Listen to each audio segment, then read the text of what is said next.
Mis padres regalaron su departamento a mi hermano por su boda, aunque yo pagué su hipoteca durante 10 años. Después de eso, quisieron mudarse a mi casa. Les dije que no y luego la policía me llamó. La llamada sonó de repente, en medio de un martes cualquiera. Justo acababa de terminar una videoconferencia con un cliente y estaba a punto de tomar un café cuando mi móvil vibró, mostrando un número desconocido en la pantalla. Normalmente no contesto llamadas de números desconocidos, pero algo me hizo presionar el botón verde. Hola, ¿es Sarah Brenner? Se escuchó una voz masculina oficial. Sí, soy yo, respondí con cautela, repasando en mi cabeza las posibles razones de la llamada.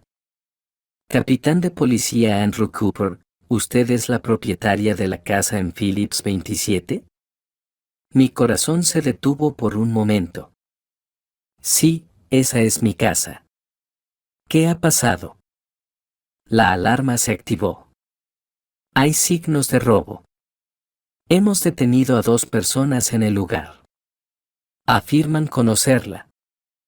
Me quedé en silencio, incapaz de decir una palabra. En mi mente solo pasaba una idea, no podían, por favor, que no sea eso. ¿Hola?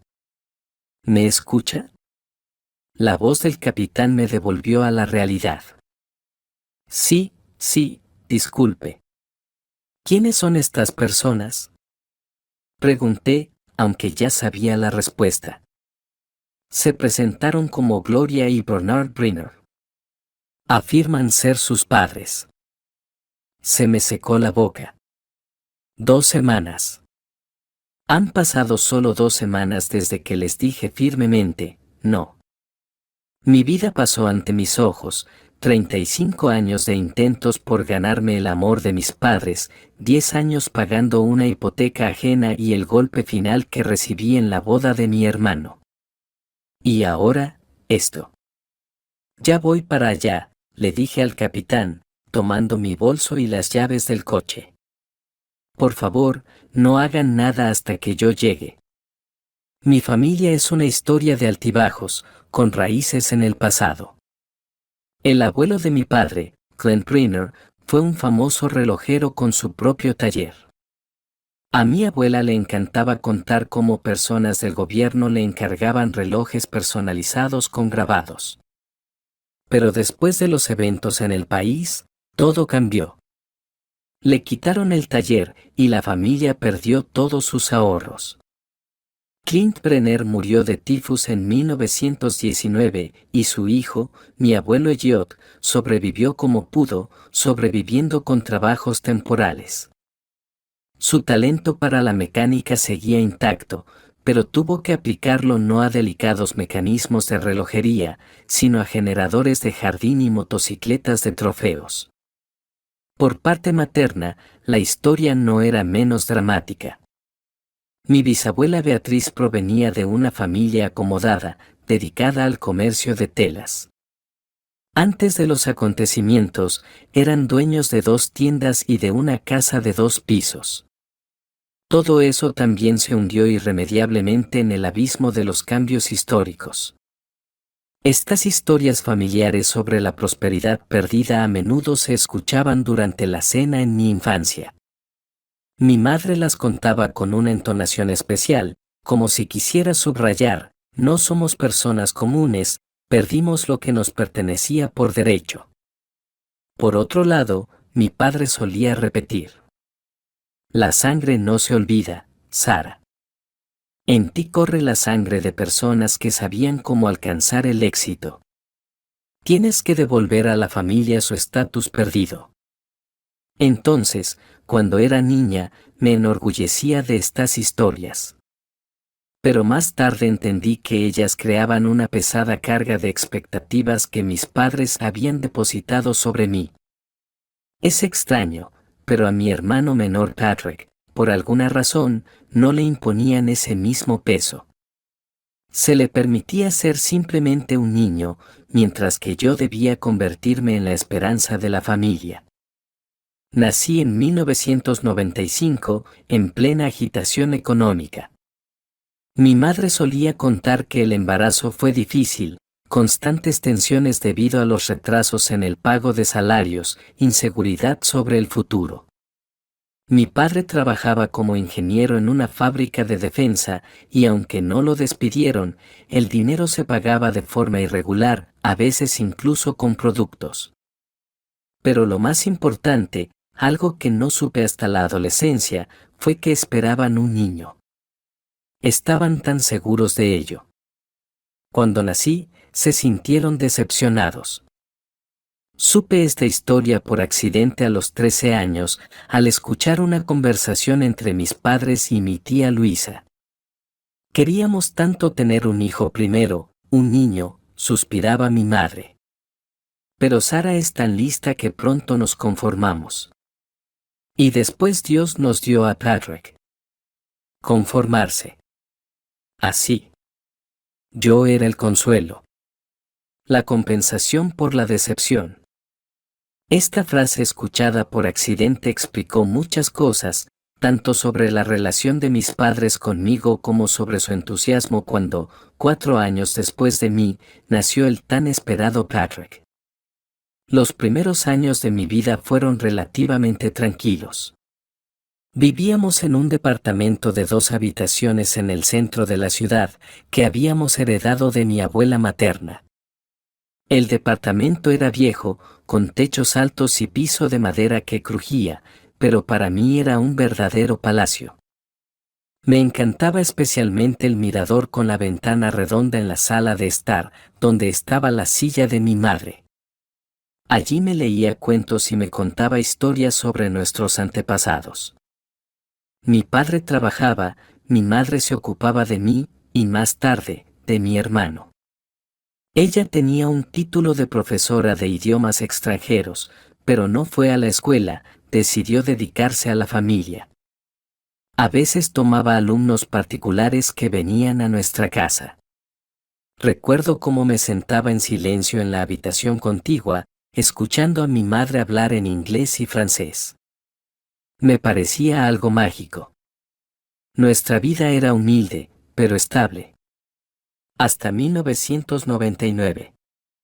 Y luego estalló la crisis económica, y todo cambió. La fábrica de mi padre fue afectada por recortes, y su puesto fue eliminado. Durante varios meses buscó trabajo, sobreviviendo con empleos ocasionales. Mi madre comenzó a tomar más alumnos, pero eso no era suficiente. Los ahorros se agotaban. Recuerdo cómo una noche fui a la cocina a tomar agua y vi a mis padres sentados a la mesa con papeles, una calculadora y expresiones preocupadas en sus rostros. «Tendremos que vender», dijo mi padre. Y mi madre comenzó a llorar. Entonces no entendí de qué hablaban.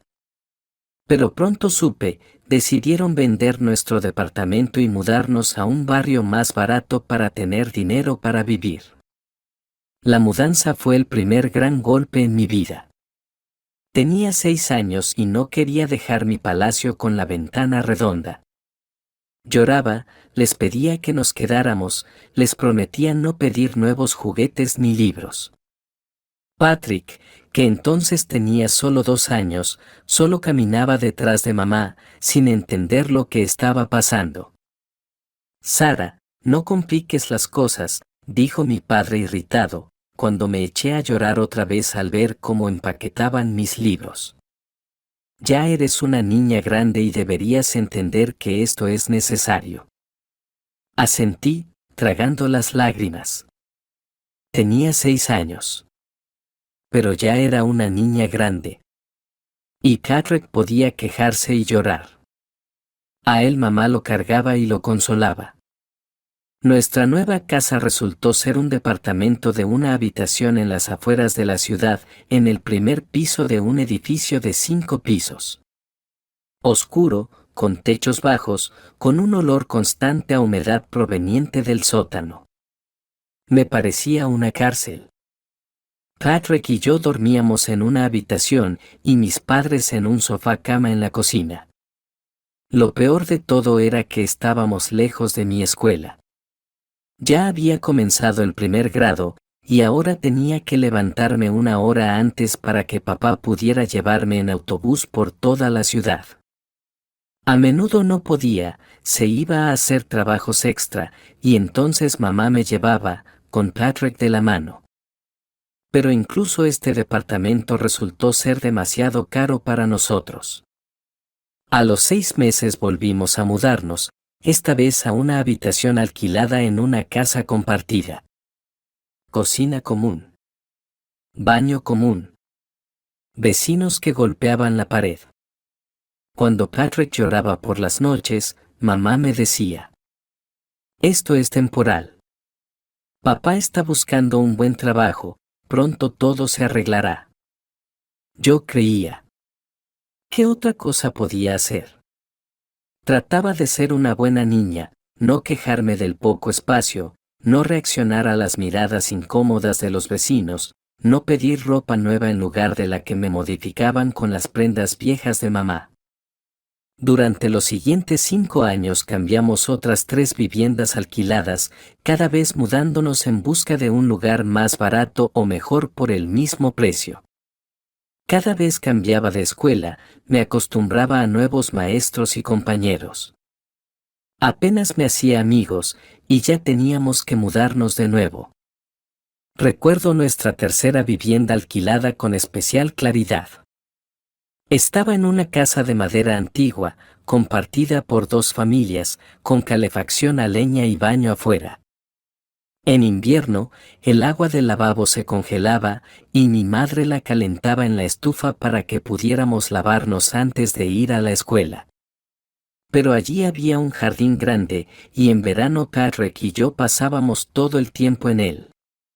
Nuestros vecinos eran una pareja de ancianos, Melissa y Gregory, gente muy amable. A menudo nos invitaban a manzanas de su huerto y grosellas. Melissa me enseñaba a tejer, y Gregory me mostraba cómo hacer comederos para los pájaros. A veces me parecía que ellos me trataban con más calidez que mis propios padres. Fue en ese periodo cuando comencé a notar claramente la diferencia en el trato que mis padres daban a mi hermano y a mí. Mi madre remendaba mis medias, pero a Patrick le compraba nuevas. Mi padre revisaba mis tareas con un bolígrafo rojo en la mano, marcando cada error, mientras que en la libreta de Patrick simplemente pasaba las páginas con una sonrisa: bien hecho, hijo. Recuerdo un caso que se me quedó grabado. Tenía 11 años y gané la Olimpiada Municipal de Matemáticas. Traje el diploma a casa, esperando que mis padres se sintieran orgullosos. Mi madre miró el papel y dijo: bien, Sara. Pero no te creas mucho. Es solo una olimpiada escolar. Esa misma noche, Patrick metió un gol en un partido de fútbol en el patio, y mi padre contaba con entusiasmo sobre esto por teléfono a mi tío Ben, ni siquiera mencionando mi victoria. Fue en ese momento, estando en el pasillo de nuestra vivienda alquilada y escuchando cómo mi padre elogiaba los talentos deportivos de mi hermano de 7 años, cuando sentí por primera vez el doloroso reconocimiento: por más que hiciera, nunca sería suficiente. Mis logros se daban por sentados, mientras que los éxitos de mi hermano eran considerados como un milagro. En la escuela era callada y aplicada. Los maestros me elogiaban, pero mis compañeros de clase mantenían distancia. Era nueva con demasiada frecuencia como para aprender a hacer amigos rápidamente. Además, constantemente nos mudábamos a barrios donde vivían familias más acomodadas, y mi ropa de tiendas baratas y los zapatos que mi madre me compraba para que me sirvieran por más tiempo se convertían en motivo de burlas. Los familiares también notaban nuestra pobreza. La tía Naomi, la hermana de mamá, que vivía en la capital con su esposo, un hombre de negocios, venía una vez al año y nos traía bolsas con ropa.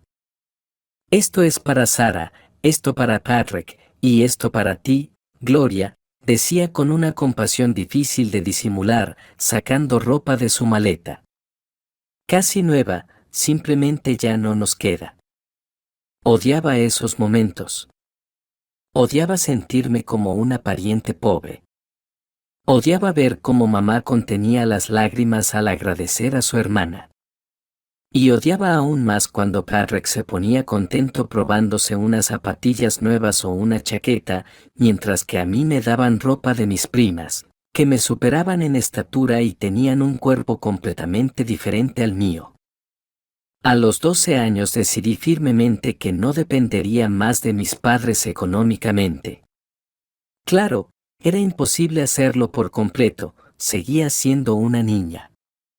Pero al menos podía asegurarme de cosas pequeñas que necesitaba una adolescente: maquillaje, accesorios, dinero de bolsillo para ir al cine con mis amigas. Mi primer trabajo fue sumamente sencillo.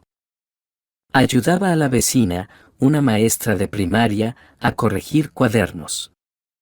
Por unas horas de trabajo monótono, recibía algo de dinero que guardaba cuidadosamente en una caja de metal de galletas. Luego conseguí un trabajo a medio tiempo como asistente en la biblioteca, colocaba libros en los estantes y llenaba formularios. En verano lograba trabajar en el mercado local, ayudando a una vendedora de flores. Pagaba poco, pero podía llevarme a casa los ramos que no se vendían. Mis padres sabían sobre mis trabajos, pero no mostraban un gran interés. Mi padre una vez murmuró: «Bien hecho, que ayudes a la familia». Aunque no le daba ni un centavo al presupuesto familiar. Mi madre a veces preguntaba si el trabajo me interfería con los estudios, pero sin gran preocupación. Pero cuando Patrick, con 14 años, mencionó que quería trabajar en una lavandería en verano, mi padre lo prohibió rotundamente. «Ya tendrás tiempo de trabajar. Tienes que tener una infancia normal». Infancia normal. Para Patrick debía ser normal. Y yo, a los 14, ya llevaba 2 años trabajando. En la escuela seguía sacando buenas notas. Me encantaban las matemáticas y el inglés, me resultaban fáciles, como si fueran naturales. Los maestros me aconsejaban prepararme para olimpiadas de nivel superior, pero no tenía tiempo para eso. Después de la escuela corría a mis trabajos.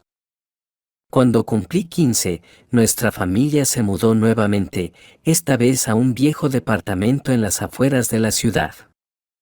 Mis padres alquilaron un apartamento de 2 habitaciones. Por primera vez en muchos años, Patrick y yo tuvimos habitaciones separadas. Bueno, en realidad, Patrick tenía su propia habitación, y yo compartía la habitación con mis padres. Pero incluso eso me parecía un lujo después de años viviendo en viviendas compartidas y estudios. Para ese momento, mi padre finalmente encontró un trabajo estable, consiguió un puesto como maestro en una pequeña fábrica. El salario era modesto, pero estable. Mi madre seguía dando clases de inglés, habiendo ya reunido una cantidad considerable de estudiantes. Nuestra situación financiera mejoró un poco, pero aún no se podía hablar de comprar nuestra propia vivienda. En la escuela, pensaba cada vez más en el futuro. Mis padres insistían en una educación económica, para que siempre haya pan en la mesa, como decía mi padre. Sin embargo, a mí me atraían más los idiomas extranjeros y la literatura. Pero sabía que discutir era inútil. Además, un economista realmente podía esperar un ingreso más alto, y el dinero no era para mí un concepto abstracto, sino una necesidad urgente. El momento decisivo llegó cuando tenía 16 años. En la escuela anunciaron un concurso de redacción sobre el tema Mi camino en la vida. Escribí un texto honesto, sobre cómo me sentía invisible en mi propia familia, sobre cómo había observado durante años la preferencia de mis padres por mi hermano, sobre cómo esperaba tener éxito a pesar de todo. La profesora de literatura, la señora Brooks, leyó mi redacción y me llamó después de clases. Sarah, este es un texto muy fuerte, dijo ella, mirándome por encima de sus gafas. Pero no puedo aceptarlo para el concurso. ¿Por qué? Estaba decepcionada. Me parecía que era lo mejor que había escrito. Porque es demasiado personal. Si lo leen en una reunión escolar, ¿qué crees que sentirán tus padres? No respondí. Pero pensé, ¿cuándo les ha importado lo que siento yo? Escribe algo más neutral, me sugirió la señora Brooks. Pero guarda este texto. Te ayudará a comprenderte a ti misma. Escribí otro ensayo, uno convencional y sin personalidad. Sobre mi deseo de convertirme en economista y aportar algo a la sociedad. Obtuvo el segundo lugar en el concurso. Pero guardé el primer texto. Para mí, se convirtió en un punto de partida. El momento en que comprendí que no dejaría que las circunstancias o mis padres definieran quién soy ni lo que valgo. Al terminar la escuela con medalla de oro, presenté mis documentos en la Universidad Financiera de nuestra ciudad. La elección fue obvia, la Facultad de Economía, como querían mis padres. Pero la especialización la elegí yo misma, gestión financiera. Me gustaba la claridad de los números, la posibilidad de planificar y prever, el control de la situación que los conocimientos sobre finanzas proporcionaban. La reacción de mis padres a mi ingreso fue contenida. Bien hecho, como esperábamos, dijo mi padre. Mi madre añadió. Con tus calificaciones, sería raro que no fueras admitida. No hubo ninguna celebración especial, ni regalos. Sin embargo, cuando Patrick terminó noveno con 3 notas de 4, mis padres le regalaron un teléfono nuevo. Los años universitarios fueron para mí un tiempo de libertad. Por primera vez en mi vida pude decidir cómo pasar mi tiempo, con quién relacionarme, a dónde ir después de las clases. Seguía trabajando a medio tiempo, ahora en la contabilidad de una pequeña empresa de transporte de carga. Pagaban poco, pero la experiencia era invaluable. Mis compañeros de clase me parecían niños, despreocupados, dependientes de sus padres, sin saber el valor del dinero. Muchos vivían en el alojamiento estudiantil a costa de sus padres, recibían dinero de bolsillo de ellos y se iban de vacaciones al mar. Yo, en cambio, ganaba cada centavo por mi cuenta y en verano tomaba trabajos adicionales en lugar de descansar. En tercer curso conocí a Olivia, una chica de la Facultad de Relaciones Internacionales, que se convirtió en mi primera amiga de verdad. Creció en una familia de diplomáticos, viajó mucho y hablaba varios idiomas. A pesar de todo, no tenía ni una pizca de esnobismo. Al contrario, admiraba sinceramente mi independencia y determinación. Eres increíble, Sarah, me decía. Nunca podría trabajar y estudiar tan arduamente al mismo tiempo. Gracias a Olivia, comencé a ver en mi infancia difícil no solo un trauma, sino también una fuente de fortaleza. El hecho de que mis padres no me dieran concesiones, sin querer, templó mi carácter y me enseñó a confiar solo en mí misma. En cuarto curso, conseguí una pasantía en un importante banco regional. Trabajaba como asistente de analista financiero, preparaba informes, recopilaba datos, elaboraba tablas. Un trabajo rutinario, pero lo hacía con tanto empeño que el jefe del departamento, Robert, me notó. Sarah, quédate después del trabajo, me dijo un día. Necesito hablar contigo. Me asusté, pensando que había hecho algo mal. Pero resultó que quería ofrecerme un puesto permanente después de terminar la universidad. Tienes potencial, dijo. Eres atenta a los detalles, aprendes rápido y, lo más importante, sabes ver el panorama completo. Esa es una cualidad rara. Estaba en las nubes de felicidad. Un trabajo permanente en un banco sólido justo después de la universidad, eso era algo que muchos solo podían soñar. Además, Robert prometió ayudarme para que el banco pagara mi segunda carrera universitaria, una maestría en economía. En casa, compartí la noticia con mis padres, esperando que finalmente se sintieran orgullosos de mí. Está bien, asintió mi padre, sin dejar de leer el periódico. Así que pronto empezarás a mantenerte por completo. Ya me mantengo yo sola, le recordé. Hace varios años. Pero vives con nosotros, replicó él. Y con un salario decente podrás alquilar un apartamento. Estaba sorprendida. En lugar de felicitaciones, una insinuación de que ya era hora de que me mudara. Mientras tanto, mi hermano Patrick, que ya llevaba 2 años preparándose para ingresar a la universidad técnica, trabajando como mensajero de vez en cuando, podía vivir con nuestros padres todo el tiempo que quisiera. Está bien, dije, conteniendo el resentimiento. Me mudaré en cuanto comience a recibir mi salario. Y cumplí mi palabra. 3 meses después, al recibir mi diploma y comenzar a trabajar en el banco, alquilé un pequeño estudio a media hora de distancia de la oficina. El apartamento era horrible, con las paredes desgastadas, muebles viejos, vecinos ruidosos, pero era mío. Mi territorio, mi espacio, donde nadie podía decirme qué hacer o cómo vivir.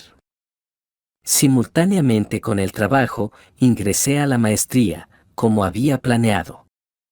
El banco pagaba mis estudios, pero con la condición de que trabajara allí al menos 3 años después de obtener el título. Estaba bien para mí, veía perspectivas de crecimiento dentro de esa organización.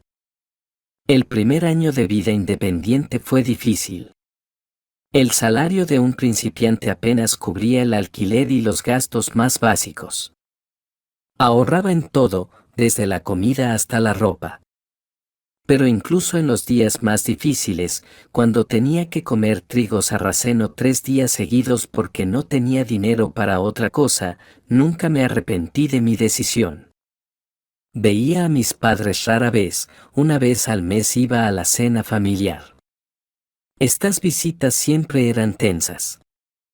Mi madre, con falso interés, me preguntaba sobre mi trabajo, pero rápidamente cambiaba de tema para hablar de los logros de Patrick, quien finalmente había ingresado a la universidad.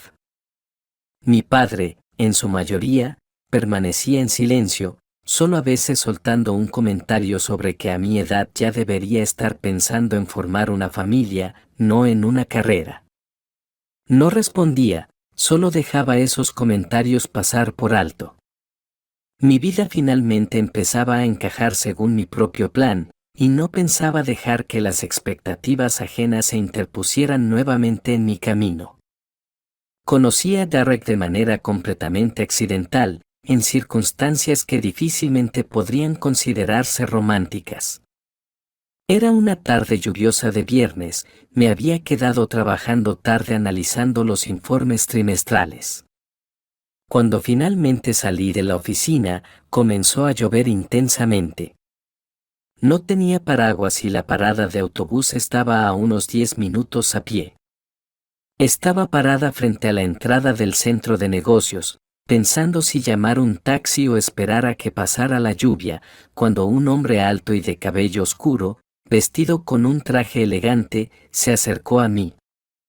¿En qué dirección va?, me preguntó, abriendo un gran paraguas negro. A Harris, respondí con algo de cautela. Yo también voy para allí. Puedo llevarte, mi coche está estacionado. Normalmente no acepto este tipo de propuestas de desconocidos, pero algo en su mirada, tranquila, segura, sin la menor pizca de insistencia, me hizo aceptar. Durante el camino comenzamos a charlar. Derek resultó ser abogado, trabajaba en una empresa cuya oficina estaba en el mismo centro de negocios que el banco en el que yo trabajaba. Probablemente nos habíamos cruzado muchas veces, en el ascensor o en el café, pero nunca nos habíamos fijado el uno en el otro. La conversación transcurría sin pausas incómodas. Derek resultó ser un interlocutor interesante, erudito, con un agudo sentido del humor. Cuando llegamos a mi casa, me preguntó si podía llamarme. Acepté sin pensarlo. Nuestra primera verdadera cita comenzó con una visita al teatro. Derek me invitó a la premier de una obra moderna. Luego vinieron paseos por el parque otoñal, cenas en pequeños y acogedores restaurantes, largas conversaciones sobre libros, música, viajes. Derek tenía 7 años más que yo, una carrera seria y una posición estable. Creció en una familia común de ingenieros, perdió a su padre a una edad temprana y se acostumbró a depender solo de sí mismo. Quizá eso fue lo que nos hizo semejantes, ambos sabíamos el valor de la autonomía y la independencia. 3 meses después de nuestra relación, Derek me propuso conocer a su madre, Kimberly. Estaba nerviosa, ya que mi experiencia con los padres no había sido positiva. Pero Kimberly resultó ser una persona sorprendentemente cálida y abierta. Me recibió como si me hubiera estado esperando durante mucho tiempo, preparó una mesa con pasteles caseros, me preguntaba sobre el trabajo, mis planes, mis pasatiempos, y lo más sorprendente, realmente escuchaba mis respuestas. Derek siempre fue selectivo, dijo ella cuando su hijo salió a la cocina a por té. Ya pensaba que no traería a nadie. Ahora veo que tenía razón en esperar a una chica especial. En su sonrisa sincera, en sus simples palabras, había tanto calor genuino que me empezaron a humedecer los ojos. Así es como pueden tratar los padres, con amor, aceptación, sin comparaciones constantes ni críticas. Cuando llegó el momento de presentar a Derek a mis padres, estaba aún más nerviosa. Ellos, por supuesto, sabían que salía con alguien, después de 6 meses de relación era difícil ocultarlo, pero no les había dado detalles. La velada fue tensa. Mi padre fue especialmente educado, hizo preguntas formales sobre el trabajo de Derek, sus planes. Mi madre trató de impresionarles hablando de nuestra familia como si siempre hubiéramos vivido en comodidad y bienestar. Patrick, que en ese momento tenía 21 años, al principio guardó silencio, pero después de unas copas de vino comenzó a compartir activamente sus opiniones sobre todo en el mundo, interrumpiendo a Derek y no dejándole terminar sus pensamientos. Después de la cena, cuando íbamos de regreso a casa, Derek permaneció en silencio durante mucho tiempo. Temía preguntarle qué pensaba sobre mi familia. Finalmente, dijo, sin apartar la vista de la carretera. Ahora entiendo por qué hablas tan poco de ellos. Hoy no estaban en su mejor forma, traté de defenderlos. No se trata de hoy, Sara. He visto cómo te hablan. Como si estuvieras siempre en deuda con ellos. Como si nada de lo que haces fuera nunca lo suficientemente bueno. Me quedé en silencio. Derek había descrito con precisión lo que había sentido toda mi vida, pero nunca supe cómo expresarlo. Mereces algo mejor, añadió en voz baja. 1 año después de nuestra relación, Derek me propuso matrimonio. Fue algo sencillo y sin excesos. Durante un fin de semana en un hotel de campo, me dio una pequeña caja de terciopelo y me preguntó si estaba lista para ser su esposa. Acepté sin dudarlo. Planeábamos una boda modesta, un restaurante pequeño, amigos cercanos, pocos familiares. Pero cuando le conté a mis padres sobre el compromiso, mi madre inesperadamente tomó la iniciativa. No, esto no puede ser así, dijo categóricamente. Nuestra única hija no se casará con cualquiera, sino con un abogado exitoso. Hay que organizar todo como se debe. Nuestra única hija. Me pregunto cuántas veces había recordado eso antes de que comenzara a salir con un abogado exitoso. Mis padres insistieron en una gran boda en un restaurante prestigioso, con una larga lista de invitados, muchos de los cuales ni siquiera conocía.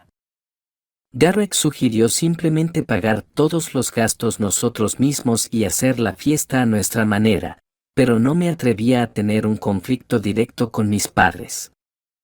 Parte de los gastos los cubrió Kimberly, insistiendo en que era su deber como madre. Otra parte, nosotros, Derek y yo. Mis padres también aportaron algo, aunque menos. Pero luego, en cada cena familiar, mi madre no perdía ocasión para recordarnos lo generosos que fueron con nuestra boda. El día de la boda pasó como en un sueño. Recuerdo momentos aislados, a Derek esperándome en el altar con una expresión en su rostro como si hubiera ganado el gran premio de la lotería, mi madre, que estaba más preocupada por asegurarse de que todos los invitados estuvieran contentos que por alegrarse por mí, mi padre, con el rostro de piedra, llevándome al altar, Patrick, que se emborrachó antes de los brindis principales e intentaba coquetear con mis amigas. Después de la boda, Derek y yo nos mudamos a su espacioso apartamento de 2 habitaciones. Él sugirió venderlo y comprar algo más grande, pero insistí en que viviéramos allí por el momento. El barrio era bueno, cerca del centro, no muy lejos de mi trabajo. Además, no quería que vendiera su propiedad, ya había vivido la experiencia de ver lo fácil que es perder un bien inmueble. El primer año de matrimonio fue un periodo de adaptación.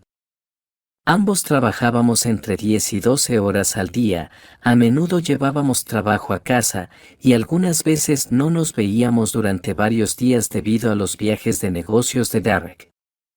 Pero incluso en esos periodos tan ocupados, encontrábamos tiempo para hablar, conversaciones reales, profundas, sin frases superficiales ni ocultación de sentimientos. Derek se convirtió en la primera persona en quien confié por completo. Le conté sobre mi infancia, sobre el sentimiento constante de que me querían menos que a mi hermano. Sobre cómo pasé años tratando de ganar la aprobación de mis padres. Él escuchaba sin interrumpir, sin intentar devaluar mis sentimientos con frases como, creo que todos los padres hacen eso o no eres demasiado sensible. Y luego simplemente me abrazó y dijo, siento que hayas pasado por eso. Pero me alegra que ahora estés aquí, conmigo. En nuestro tercer año de matrimonio ocurrió un evento importante, recibí un ascenso en el banco y me convertí en jefa del departamento de análisis financiero. Eso significó un aumento significativo en el salario y un nuevo nivel de responsabilidad. Derek también avanzaba en su carrera, lo invitaron a ocupar el cargo de abogado senior en una gran empresa internacional. Nuestra situación financiera se volvió más que estable, podíamos permitirnos unas vacaciones en el extranjero, un coche nuevo, cenas regulares en restaurantes.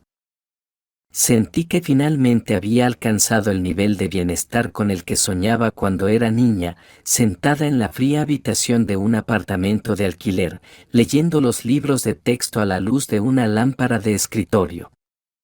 Al mismo tiempo, la situación de mis padres comenzó a empeorar. Mi padre se jubiló, y su pensión apenas alcanzaba para pagar los servicios públicos. Mi madre seguía dando clases, pero la edad y problemas de salud no le permitían tener muchos alumnos. El arrendador subió el precio del alquiler y les costaba mucho cumplir con los pagos mensuales. Un día, mi madre me llamó llorando. Sarah, no tenemos dinero para pagar el alquiler, dijo con voz temblorosa. El dueño amenaza con echarnos si no pagamos antes de que termine la semana. Por supuesto, les transferí la cantidad que necesitaban. Esa noche, Derek y yo discutimos seriamente la situación. Esto no resuelve el problema, dijo él. Dentro de un mes será lo mismo. Necesitan una vivienda propia, donde no tengan que pagar alquiler. Pero no tienen dinero para comprar, repliqué. Y yo no puedo prestarles esa cantidad. ¿Y qué tal una hipoteca?, propuso Derek. Podríamos darles el pago inicial. Y los pagos mensuales deberían ser aproximadamente lo que están pagando por el alquiler ahora. La idea me pareció razonable. Al día siguiente, llamé a mis padres y les propuse encontrarnos para discutir su situación habitacional. La conversación no fue fácil. Mi padre primero se negó rotundamente a aceptar lo que él llamó una limosna. Mi madre se quedó en silencio, mirando hacia abajo. Yo les expliqué pacientemente que no se trataba de limosna, sino de la ayuda que los hijos suelen dar a sus padres mayores. ¿Y Patrick?, preguntó de repente mi padre. ¿Por qué solo tú debes ayudarnos?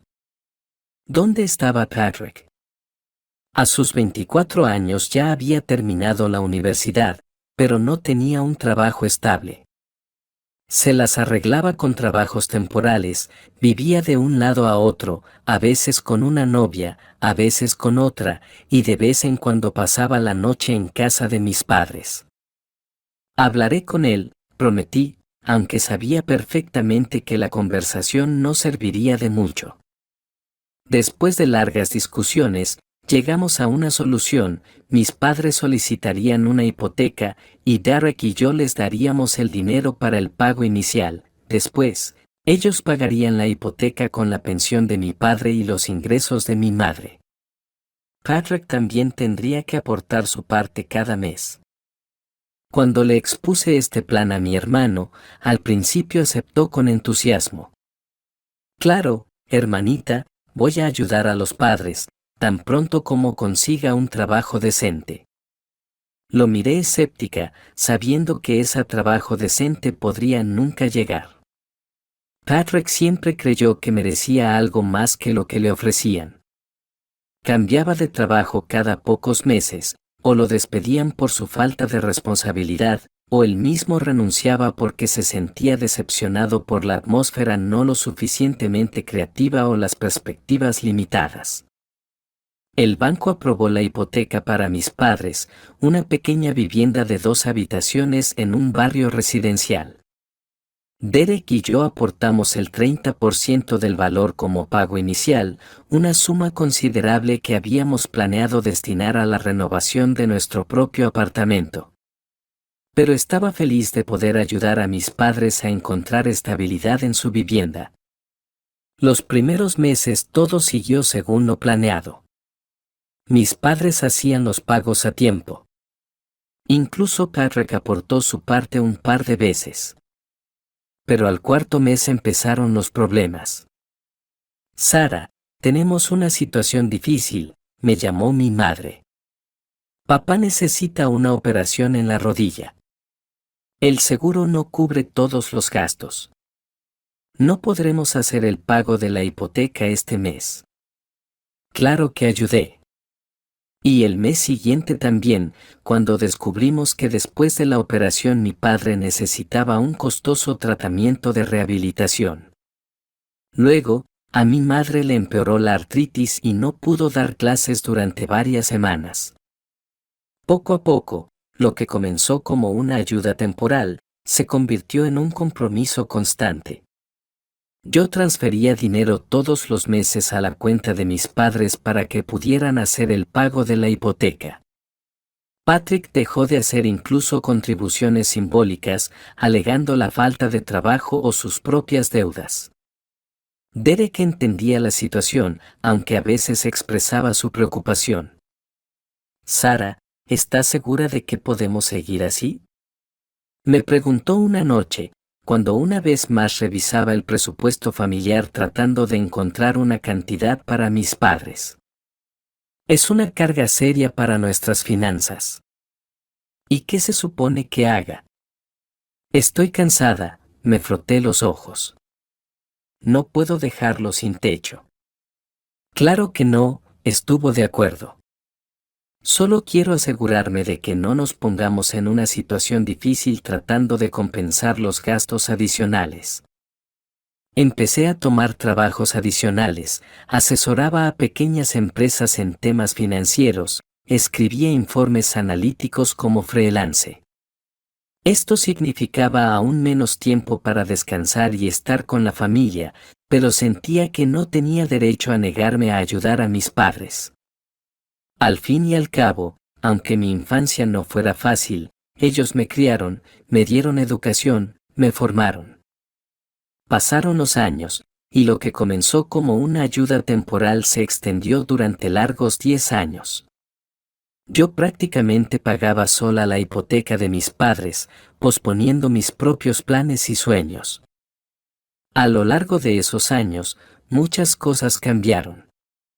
Derek y yo finalmente decidimos tomar nuestra propia hipoteca, compramos una casa espaciosa en las afueras, la que habíamos soñado durante mucho tiempo. Yo continuaba ascendiendo en mi carrera, convirtiéndome en directora financiera de la empresa. Patrick se casó con una chica de familia acomodada y, con su ayuda, abrió un pequeño negocio, un café de moda, que, sin embargo, no generaba grandes ganancias. Mis padres se acostumbraron gradualmente a que su problema de vivienda fuera mi responsabilidad. Ya no me agradecían las transferencias, las consideraban una obligación. A veces incluso se permitían criticar que la cantidad llegara 1 o 2 días más tarde de lo habitual. Estábamos preocupados porque no tendríamos para pagar, decía mi madre con reproche. ¿Sabes lo importante que es no permitir retrasos? Quería responder. ¿Y saben ustedes lo importante que es, al menos de vez en cuando, decirle gracias a la hija que lleva 10 años pagando por su apartamento? Pero me callé. Los años me enseñaron que discutir con mis padres no tiene sentido. Siempre encontrarán la manera de hacerme parecer desagradecida y a ellos mismos como víctimas de las circunstancias. Y llegó el día en que hice el último pago de su hipoteca. 10 años de transferencias mensuales, 10 años de trabajos adicionales, 10 años posponiendo mis propios planes. Ahora el apartamento les pertenecía completamente, sin cargas. Sentí una extraña sensación de alivio, mezclada con amargura, alivio por no tener que sacar esa cantidad del presupuesto familiar, y amargura al darme cuenta de que esos 10 años de ayuda financiera los padres los veían como algo natural, como un deber filial, y no como un gesto de buena voluntad. «Pareces feliz», comentó Derek cuando regresé del banco después de completar todos los trámites. «Me siento libre», respondí tras una pausa, como si me hubiera quitado una mochila pesada que llevaba tanto tiempo que se había vuelto parte de mí. Me abrazó y susurró. «Hiciste por ellos más de lo que debías.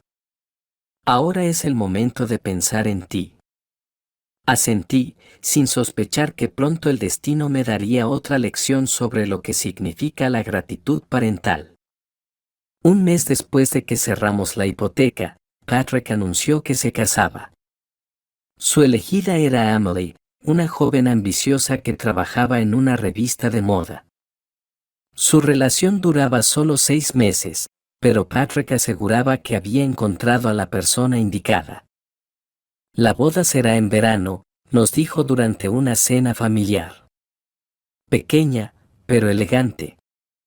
Emily ya había elegido el restaurante y el vestido.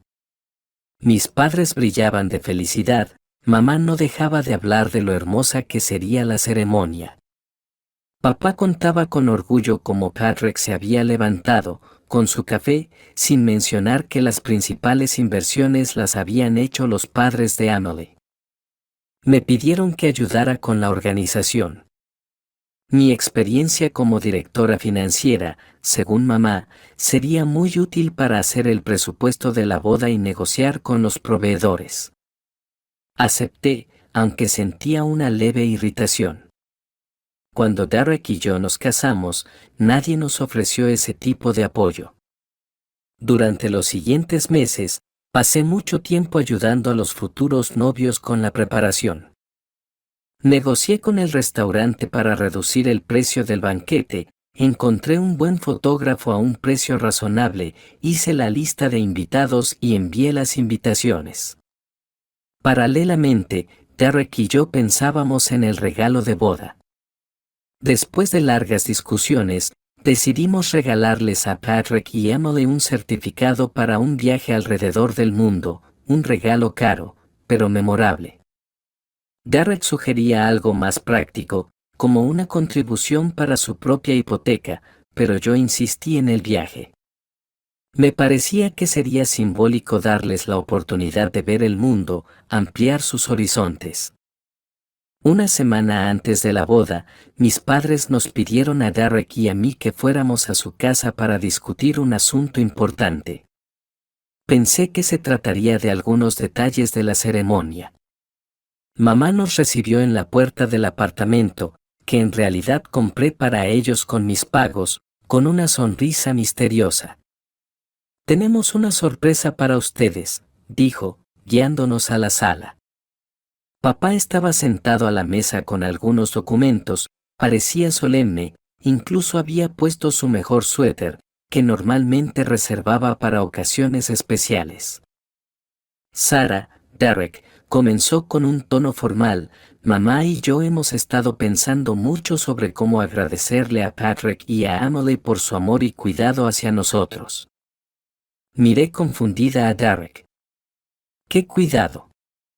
Patrick visitaba a mis padres como mucho una vez al mes, y Emily aún con menos frecuencia. Durante 10 años, mi hermano nunca ofreció ayudar con la hipoteca, ni siquiera cuando su negocio empezó a generar ingresos estables. Hemos decidido hacerles un regalo especial de boda, continuó papá. Mamá y yo estamos envejeciendo, nos cuesta más mantener el apartamento, y Patrick y Emily planean tener hijos, necesitan espacio para la familia. Tuve una mala corazonada, pero aún no podía creer lo que estaba empezando a tomar forma. Así que decidimos regalarles nuestro apartamento, anunció papá solemnemente, mostrando los documentos. Todos los papeles ya están listos, solo falta firmarlos después de la boda. Sentí como la sangre se me iba de la cara. El apartamento por el que había pagado durante 10 años de mi vida, el apartamento que me había costado noches en vela, trabajos adicionales, mis propios planes pospuestos. Ellos pensaban simplemente tomarlo y dárselo a Patrick, quien no había invertido ni un centavo en él. ¿Dónde van a vivir ustedes?, preguntó Derek, apretando mi mano bajo la mesa. Mientras, con ellos, respondió mamá. Después, tal vez en la casa de campo o, me miró de manera significativa. Hay otras opciones. Entendí la indirecta, ellos planeaban mudarse con nosotros a nuestra nueva casa. La casa que Derek y yo compramos después de tantos años de trabajo y ahorro, la casa que debía ser nuestro refugio, un lugar donde finalmente pudiéramos vivir sin tener que mirar hacia las expectativas y exigencias de los demás. ¿No discutieron esto conmigo?, finalmente dije, tratando de que mi voz sonara calmada. Yo pagué durante 10 años este apartamento. Sabemos que ayudaste, Sarah, respondió papá condescendientemente. Y te estamos agradecidos, pero este es nuestro apartamento, y tenemos derecho a disponer de él como queramos. Ayudaste, no lo pagué completamente, solo ayudé, como si su contribución fuera la principal y la mía solo un apoyo adicional. Claro, entendemos que esto pueda parecer inesperado, intervino mamá, viendo mi rostro.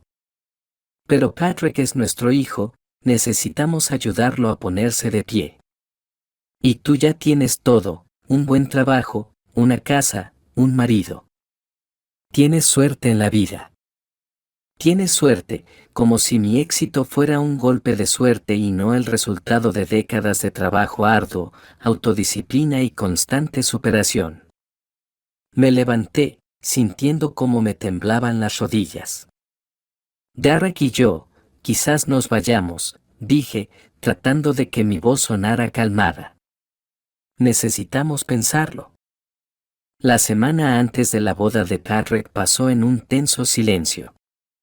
Mis padres no llamaron, yo tampoco buscaba contacto. Solo Patrick envió un mensaje corto.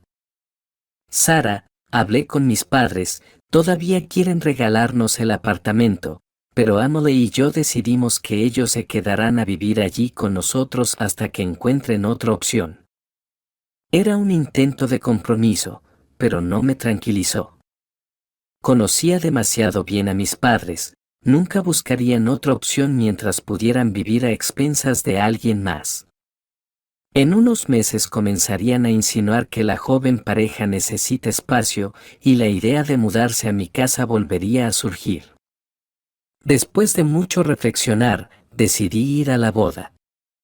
No por mis padres, sino por Patrick. Por mucho que nuestra relación fuera complicada, seguía siendo mi hermano. Además, había dedicado tanto tiempo a ayudar con la organización que simplemente no ir parecía extraño. La boda pasó como en un sueño.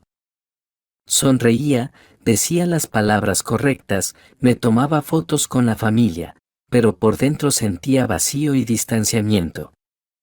Cuando mis padres anunciaron su regalo a los recién casados, los invitados aplaudieron y se maravillaron de su generosidad. Yo me sentaba con rostro pétreo, apretando la mano de Derek bajo la mesa con tanta fuerza que al día siguiente me quedaron moretones. Después de la boda, la vida volvió a la normalidad. Trabajaba, pasaba tiempo con amigos, decoraba nuestra casa con Derek, trataba de no pensar en el conflicto con mis padres, convenciéndome de que todo era para bien. Ahora finalmente tenía la oportunidad de concentrarme en mi propia vida. Pero un mes después de la boda, mis padres llamaron y pidieron una reunión. Acepté, suponiendo que sería sobre algún asunto financiero, tal vez sobre la distribución de los gastos para su mantenimiento entre Patrick y yo. Nos encontramos en un café, un territorio neutral. Mis padres parecían cansados y deprimidos. Sara, necesitamos hablar, comenzó mamá. La situación cambió. Resultó que Patrick y Emily, después de regresar de su luna de miel, que pagamos Derek y yo, comenzaron inmediatamente a hacer reparaciones en el apartamento. Según mamá, literalmente echaron a los padres a la cocina, ocupando el dormitorio y la sala de estar. El ruido, el polvo y los conflictos constantes por trivialidades hicieron que la convivencia fuera insoportable. No podemos quedarnos allí, concluyó papá.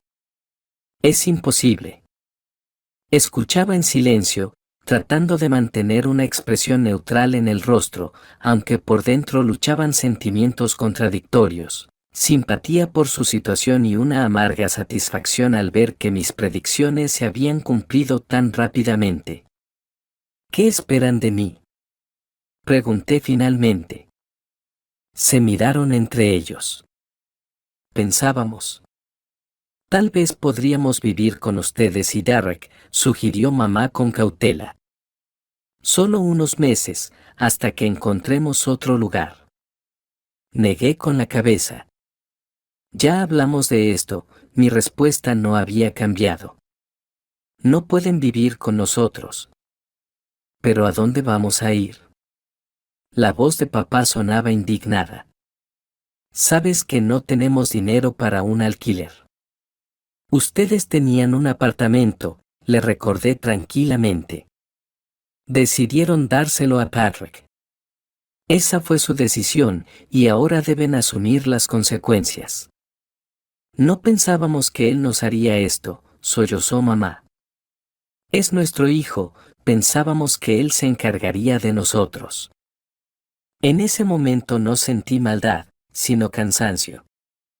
Cansancio de que a sus 60 y tantos años, mis padres aún no aprendieran a asumir las consecuencias de sus decisiones y a ver a las personas tal como son y no como les gustaría que fueran. Puedo ayudarles con el dinero para el alquiler de un pequeño apartamento, dije después de una pausa. Por los primeros 3 meses. En ese tiempo deben decidir qué hacer a continuación. Tal vez hablar con Patrick sobre vender el apartamento y dividir el dinero, tal vez encontrar un trabajo. Pero no vivirán con nosotros. Mis padres parecían en shock. Claramente esperaban que yo me ablandara, que cediera, como siempre había hecho. No puedes hacer esto con nosotros. La voz de papá sonaba amenazante. Somos tus padres. Por eso te ofrezco ayuda financiera y no te niego todo. Contesté yo. Pero mi casa es mi espacio personal, y no permitiré que nadie lo invada. Nos separamos fríamente. Mis padres no aceptaron mi oferta de ayuda financiera para el alquiler. Estaban demasiado ofendidos por mi negativa a dejarlos vivir conmigo. Durante las siguientes 2 semanas no supe nada de ellos. Y luego me llamó Patrick. Sara, ¿sabes que tus padres se mudaron de nuestra casa? Me preguntó. Dijeron que encontraron otro lugar para vivir. Me sorprendí. ¿Dónde pudieron encontrar un lugar sin dinero? No lo sé, respondió Patrick, no hemos hablado últimamente. Entendido. Guardó silencio. Oye, quería disculparme por lo de la casa. Realmente no sabía que tú habías pagado todo este tiempo. Los padres dijeron que a veces los ayudabas. Nunca habría aceptado un regalo así si hubiera sabido la verdad. Su disculpa sonaba sincera, y sentí como una parte de la tensión me dejaba. Tal vez, entre nosotros, aún sea posible una relación normal de hermanos. Gracias, Patrick. Esto significa más para mí de lo que piensas. Después de esa conversación, traté de ponerme en contacto con mis padres para saber dónde vivían y si todo estaba bien con ellos. Pero sus teléfonos no respondían. Comencé a preocuparme, ¿había pasado algo? ¿Estaban sin hogar? Al final, aunque estaba molesta, seguían siendo mis padres. Estaba a punto de ir a casa de Patrick para buscar con él, cuando sonó una llamada de un número desconocido. ¿Sarah Brunner? Preguntó una voz masculina oficial. Sí, soy yo, respondí. Capitán de policía Andrew Cooper. En relación con su casa en la dirección Phillips 27. La alarma se activó. Hay señales de un robo. Hemos detenido a 2 personas que dijeron ser sus padres. El mundo parecía detenerse. ¿Mis padres? ¿Un robo? ¿Mi casa? Voy en camino, dije, mientras tomaba las llaves y la bolsa. En el camino, mis pensamientos oscilaban entre la incredulidad y la ira. ¿Realmente intentaron robar mi casa? ¿Por qué? ¿Para vivir allí sin mi permiso? ¿O era un terrible error? Cuando llegué a la casa, había un coche de policía frente a la puerta. El vecino Marcus, un exmilitar, observaba atentamente lo que ocurría desde su parcela. Compramos la casa en este vecindario precisamente por la buena seguridad y los vecinos confiables. Todos vigilaban las casas de los demás cuando alguien estaba ausente. El capitán Andrew Cooper, un hombre bajo y robusto de unos 40 años, me recibió en la verja. Fueron sus vecinos quienes nos llamaron al notar actividad sospechosa, explicó. La alarma se activó cuando la cerradura fue forzada. Llegamos rápidamente y encontramos a 2 personas dentro. Me condujo hacia la casa. En la sala, en mi sofá favorito, estaban mis padres. Mamá parecía asustada, papá molesto. Por fin, exclamó al verme. Explícales a estos tipos que tenemos derecho a estar en tu casa. Los miraba en silencio, tratando de asimilar lo que estaba pasando.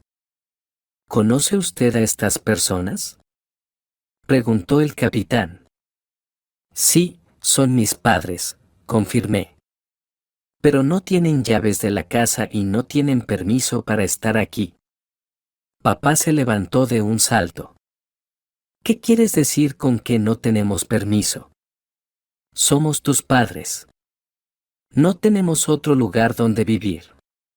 No queríamos forzar la cerradura, añadió mamá rápidamente. Llamamos, golpeamos la puerta, pero nadie respondió.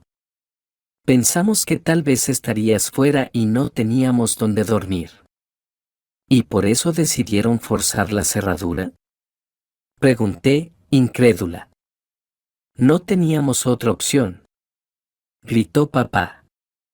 Estuvimos 3 días durmiendo en la estación. ¿Te imaginas lo que es a nuestra edad? Me giré hacia el capitán. ¿Y ahora qué? Bueno, formalmente esto es una entrada ilegal a una vivienda, respondió. Si ustedes presentan una denuncia, estamos obligados a abrir un caso penal, dijo el capitán. Mamá se puso pálida. Sara, ¿no vas a hacer esto con tus propios padres? Los miraba, envejecidos, confundidos, acorralados por sus propias decisiones y su orgullo. Ellos hicieron lo incorrecto, violaron la ley, invadieron mi espacio personal. ¿Pero denunciar a la policía, enviarlos tal vez a la cárcel? No. No voy a presentar la denuncia, dije finalmente. Pero quiero que quede absolutamente claro, si esto se repite, no seré tan indulgente. Los policías se fueron, dejándonos a los 3 en un tenso silencio. Mis padres estaban sentados en el sofá, yo estaba junto a la ventana, mirando mi jardín bien cuidado, el espacio que debía ser mi refugio. ¿Dónde han vivido todo este tiempo?, les pregunté primero. En casa de una excompañera mía, respondió mamá. Pero su apartamento es pequeño, no podíamos quedarnos allí mucho tiempo. Luego intentamos encontrar algo barato para alquilar, pero sin dinero. ¿Y decidieron forzar la cerradura de mi casa?, terminé yo.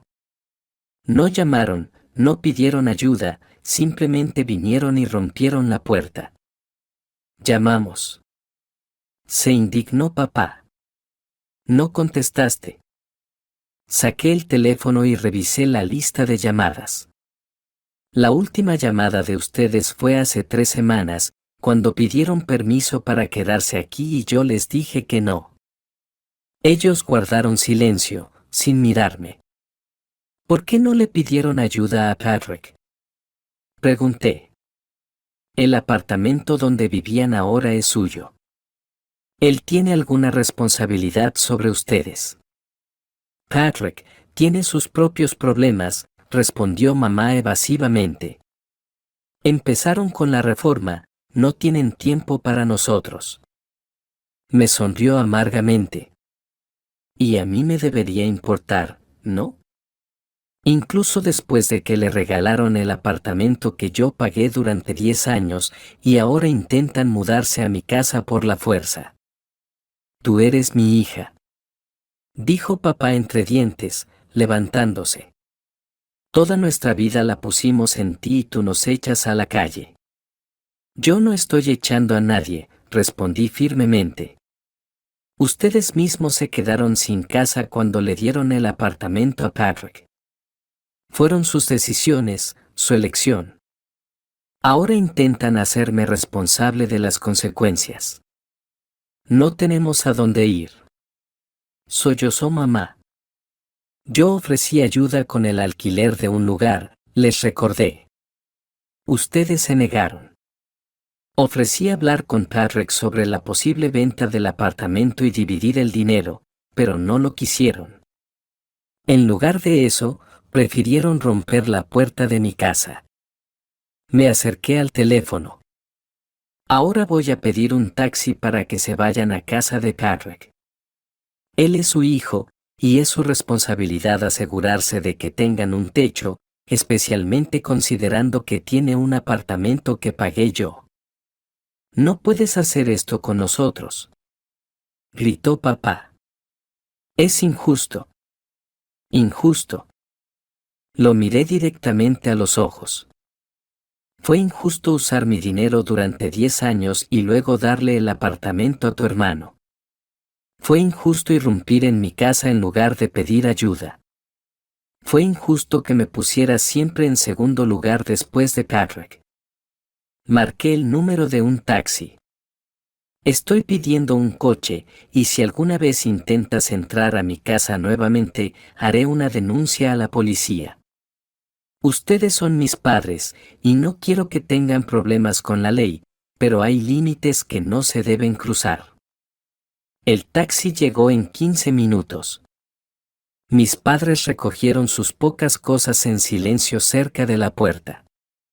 Mi mamá se dio vuelta. Piensa en tu comportamiento, Sara. Te arrepentirás de esta decisión. No me arrepentiré de haber finalmente establecido límites saludables, respondí. Y cuanto antes lo acepten, mejor será para todos nosotros. Se fueron sin decir una palabra más. Cerré la puerta, me apoyé en ella con la espalda y lentamente me deslicé al suelo. Fue solo entonces, en el silencio de la casa vacía, cuando finalmente las lágrimas brotaron. Un mes después del incidente con la irrupción, no había sabido nada de mis padres ni de Patrick. Una parte de mí se preocupaba: ¿dónde están? ¿Cómo están viviendo? La otra parte sentía alivio porque las relaciones tóxicas finalmente se habían terminado. Garrett me apoyaba completamente, aunque admitía que estaba preocupado por mi estado emocional. Tenías todo el derecho de hacer lo que hiciste, decía. Pero veo que esto te está destrozando por dentro. Tenía razón. A pesar de todo el dolor que me causaron mis padres, no podía simplemente sacarlos de mi corazón. 35 años es demasiado tiempo para cortar una relación sin consecuencias para la mente. Decidí acudir a un psicoterapeuta. No fue una decisión fácil, en nuestro país todavía existe un estigma alrededor de la ayuda psicológica. Pero entendía que no podría manejar esta situación por mí misma. La terapia me ayudó a darme cuenta de muchas cosas: que no era culpable de la preferencia que mis padres tenían por Patrick, que mi necesidad de su aprobación era natural, pero estéril, que tenía derecho a mi vida, a mi espacio y a mis decisiones. 2 meses después del incidente, Patrick me llamó. Dijo que mis padres estaban viviendo con él. Emily estaba en contra, pero él no podía dejarlos en la calle. Están muy enojados contigo, dijo. Creen que los traicionaste. ¿Y tú qué piensas? Le pregunté. Patrick guardó silencio. Creo que ellos son los culpables, y me da vergüenza que durante tantos años haya aprovechado tu ayuda sin siquiera darme cuenta de ello. Sus palabras me trajeron algo de consuelo. Al menos un miembro de la familia comenzó a entender la verdadera situación. Han pasado 5 años desde entonces. No hablo con mis padres. Nunca reconocieron su error, nunca se disculparon por la irrupción. Patrick me llama de vez en cuando, me cuenta las noticias. Él y Emily tienen una hija. Mis padres les ayudan a cuidar de ella. Vendieron ese apartamento y compraron una casa en las afueras, donde viven todos juntos. No siento amargura al escuchar estas historias. Cada quien recibió lo que eligió. Mis padres siempre prefirieron a Patrick, ahora viven con él. Yo siempre busqué la independencia, ahora tengo mi vida, mi casa, mis límites. A veces, especialmente en las fiestas, pienso en cómo podrían haber sido las cosas si todo hubiera sido diferente. Si mis padres me hubieran valorado tanto como a mi hermano, si hubieran aprendido a respetar mis límites, si al menos una vez hubieran dicho gracias por 10 años de pagos. Pero el pasado no se puede cambiar. He aprendido a vivir el presente, a valorar lo que tengo, un marido amoroso, un trabajo interesante, amigos leales. He aprendido a construir relaciones basadas en el respeto mutuo, no en el sentido de obligación. Ya no soy una víctima de las circunstancias. Soy la autora de mi vida, y en eso, tal vez, radica la lección más importante que he sacado de toda esta historia: nadie tiene derecho a robarte la felicidad, ni siquiera aquellos que te dieron la vida. El amor no debe ser condicional. El deber de los padres no solo es criar a un hijo, sino también respetarlo como persona. Y mi deber conmigo misma es vivir una vida plena y feliz, sin dejar que las ofensas del pasado envenenen el presente. Y este deber lo cumplo con alegría todos los días.